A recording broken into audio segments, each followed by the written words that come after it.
নামই হলো বিশ্ব চরাচরের প্রতিটি সত্তার মূল ভিত্তি। তাই নামকে জানলে আত্মতত্ত্ব জানা যায়। নামকে জানতে গেলে নামের শরণাপন্ন হতে হয়। নামী মানে যিনি নাম স্বরূপ, অর্থাৎ নামের মূর্ত বিগ্রহ। তিনি হলেন দয়ী পুরুষ। জীবের প্রতি করুণাবশে তিনি মানুষ হয়ে আসেন, যাতে মানুষ তাকে ধরে দয়াল দেশে পৌঁছাতে পারে।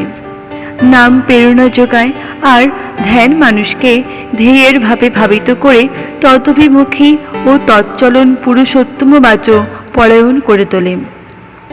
যার তার ধ্যান করতে নেই, কারণ তাতে ধ্যেয়ের মধ্যে যদি কোনো অপূর্ণতা বা অসমাহিত গ্রন্থি থাকে, তবে তা ধ্যানের মধ্যে সঞ্চারিত হয়ে যেতে পারে। উপর থেকে যিনি পূর্ণতার তকমা নিয়ে আসেন, তিনি এই ধ্যেয়। জয় গুরু।